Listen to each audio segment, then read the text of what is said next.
En este video vamos a ver lo que es una tabla de enrutamiento. Como vimos anteriormente en los capítulos, la función de un router es enviar paquetes a una red de destino, que es la IP de destino del paquete. Para hacerlo, este router necesita buscar la información de enrutamiento almacenada en su tabla de enrutamiento. De ahí viene que una tabla de enrutamiento es un archivo de datos en la memoria RAM que se usa para almacenar la información de la ruta sobre redes remotas y conectadas directamente. La función de esta tabla de enrutamiento es asociar y buscar cuál es la ruta más corta para poder mandar esos paquetes. El envío de estos paquetes puede ser por una red conectada directamente, que esta está directamente vinculada a una de las interfaces del router. Cuando se configura una interfaz de router con una dirección IP y una máscara de subred, la interfaz pasa a ser un host en esta red conectada. Por otro lado, la red remota es una red que no está directamente conectada al router.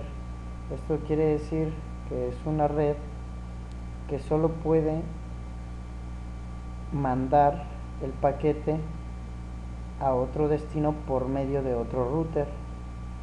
Las redes remotas se agregan a la tabla de enrutamiento mediante el uso de un protocolo de enrutamiento dinámico o la configuración de rutas estáticas. Podemos poner un ejemplo o podemos relacionar estas con ejemplos más sencillos que se aplican a la vida cotidiana, como por ejemplo una ruta conectada directamente puede ser realizar una visita a un vecino. Lo único que se tiene que hacer es caminar por la calle en donde vive. Esta ruta es similar a una ruta conectada directamente porque el destino está disponible directamente a través de su interfaz conectada, en este caso la calle. En cuanto a las rutas estáticas, se puede relacionar con un tren. Un tren siempre usa las mismas vías en una ruta específica. Esta ruta es similar a una estática porque la ruta hacia el destino es siempre la misma. Y por último están las rutas dinámicas, que se relaciona con al conducir un automóvil.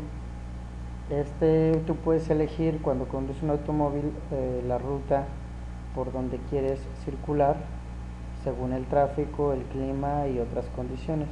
Esta ruta es similar a una ruta dinámica porque puede elegir una nueva ruta en muchos puntos diferentes en su trayecto hacia el destino. Como podemos ver en esta figura, se puede enviar un paquete desde la PC1 hasta la PC2 por medio de los dos routers. La parte que vemos en color rojo se puede decir que es nuestra ruta más corta, que es determinada por las tablas de enrutamiento que posee en este caso el router 1. Como podemos ver, la tabla de enrutamiento se muestra con el comando show IP route. Hasta ahora no se han configurado rutas estáticas ni se ha habilitado ningún protocolo de enrutamiento dinámico, por lo tanto la tabla de enrutamiento de R1 del router 1 solo muestra las redes conectadas directamente del router. Para cada red enumerada en la tabla de enrutamiento se incluye la siguiente información. Como podemos ver aquí en el resultado del router, tenemos el show IP route, en donde la C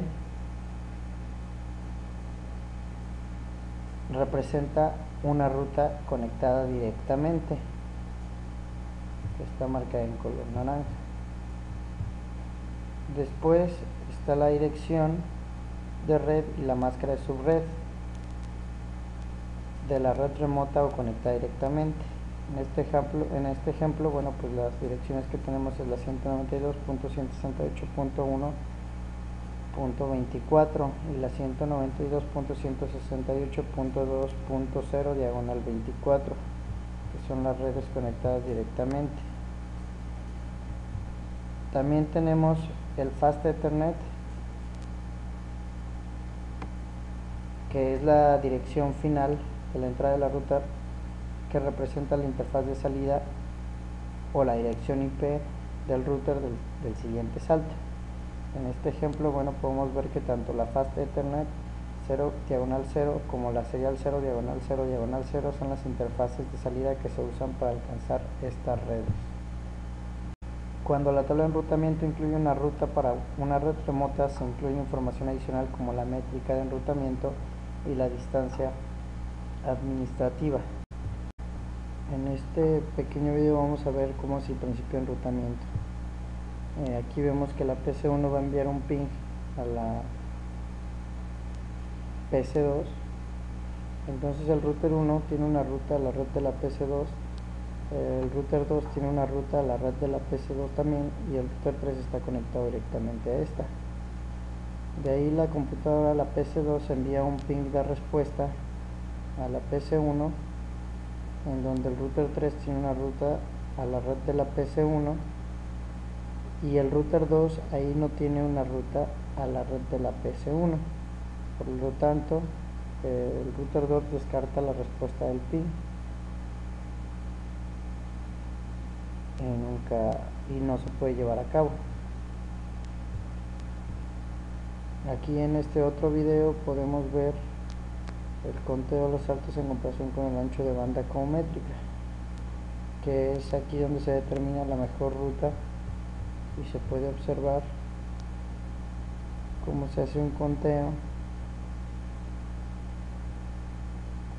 El PC1 manda un mensaje, se hace un conteo para llegar al PC2. De ahí se determina la ruta más corta, y por medio del ancho de banda y por el tamaño en kilobytes por segundo del paquete, se determina la ruta más corta, que en este caso es la PC1, que está conectada directamente al router 1, lo manda, el router 1 conecta con el router 2, que es la distancia más corta, y de ahí enlaza al router 3 para llegar a la PC2, que está conectada directamente al router 3. Con todo esto podemos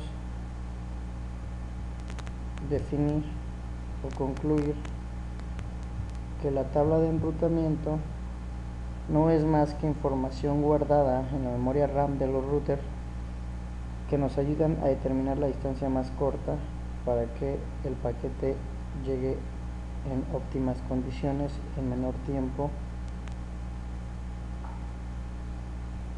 al destino.